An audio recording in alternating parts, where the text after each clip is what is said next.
enjoyment, they'll gradually go down. You can go up or down from any position in the material world. So even someone in the higher planets, if they have a desire for gross material things, then they can go down and wind up taking a body on the Earth planet or whatever.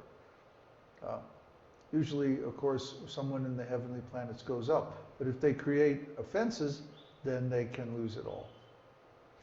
That's why the heavenly planets are not a very desirable destination for a devotee.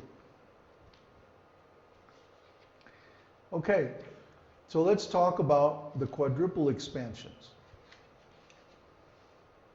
The Lord expands himself in the quadruple expansions in the spiritual world for the maintenance of the spiritual planets. And then he expands himself in another set of quadruple expansions for the maintenance of the material universes. In the spiritual world and in the material world, the names of the expansions are the same. Aniruddha, Pradyumna, Sankarshan, and what is it? Aniruddha, does he only name three? Where's Vasudev? Oh, there he is. Oh, he calls Narayan Vasudev. He says the Narayan expansion is identical with the Vasudev expansion. Vasudeva, Aniruddha, Pradyumna, and Sankarshan. So these four expansions in the spiritual world maintain the Vaikuntha planets, and in the material world they maintain the various material universes that expand from Narayan. And how they do this is by their potencies. Narayan, in the form of Aniruddha, unites with Shri or Lakshmi, the mode of goodness. In the form of Pradyumna, he has the Bhu Shakti, or Saraswati, the goddess of learning. And in the form of Sankarshan, Nila Shakti, or Kali, the mode of ignorance. In the first phase of creation. This is before the material elements become manifest. After they become manifest, the three material deities, or deities of the material world, I should say, Vishnu, Brahma, and Shiva, are generated. You follow? In other words, there's a portion of the creation, or a part of the creation process that takes place in the spiritual world, where the Mahatattva becomes differentiated into these three Shaktis, Shri, Bhu, and Nila. And sometimes in India you'll see temples where Narayan is surrounded by his three Shaktis. But then time enters. As soon as time begins, you go from the Pradhan, or the Mahatattva, to the three modes of material nature, the gunas. And in that level of creation, then you have Vishnu, Brahma, and Shiva, and the three modes of material nature. Okay, up until now, the Shaktis have been spiritual, but now they become gunas, which are material. So from now on, from that point in the creation onwards, the deities are known as guna avatars. They're no longer considered part of the spiritual world, but actually part of the material world.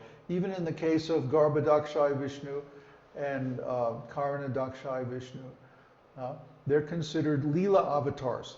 They're not eternal in the spiritual world. They're manifested for their Leela, and then they're again absorbed back into Mahavishnu at the end of creation. Oops. Where'd it go? There it is. Okay.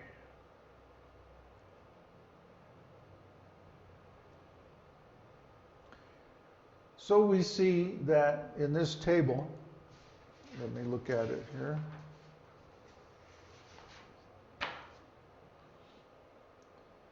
This table summarizes the gunas, the expansions of Vasudeva, the potencies, the creations that come from them, the demigods, and the manifestations. There. What was that? Oh, it's Erica and Aurora logged in. Oh, they just logged in. Well, they're late. Okay. So, Sankarshan, as you know, becomes the many-headed snake at the root of the universe. And then he is associated with the Mahatattva, the aggregate of all elements, or the causal ocean. That's why he's in the bottom of the universe in the Garbhodaka ocean. The Garbhodaka ocean is like the aggregate of all the material elements. And then from his seat in the bottom of the universe, then he supports all the planetary systems on his heads. His many, many heads. This might seem complicated, but it's actually very simple because it's a threefold division. Okay? We see these threefold divisions everywhere in the spiritual world and the material world. One of the names of Krishna is Trinath. Trinath means the Lord of three, or threes, the Lord of threefold divisions. And he talks about these many different threefold divisions in many different places in Shastra, especially in the 11th canto. You know, that nice section on Jnana Yoga that we were discussing, because he gives, for example, the entire principle of ontology, that consciousness is divided into three: the knower, the known, and the quality or the relationship between them. So because of this, everything in the world that we experience or perceive has this same threefold division. It's just as if I put on a pair of colored glasses. Everything that I see is going to have those colors. So because consciousness is intrinsically threefold, therefore everything that we experience is naturally divided into three: the cause, the effect, and the relationship between them. The subject, the object, and the quality. The cause, the effect, and the mechanism. There's always three in everything, everywhere you look. Therefore, ontology is considered to be a set. Any ontology is a set of these threefold relationships, because this trinity is fundamental. Are there any questions on that before we move on?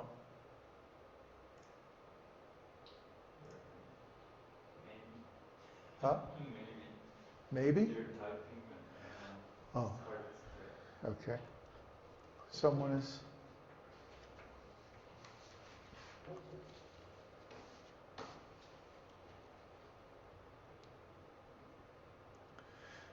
Now, the material elements, the senses, and the sense objects are all related to these different deities. And this chart shows us how they're related. For example, ether. Ether simply means, in this connection, the medium for vibrations. Okay?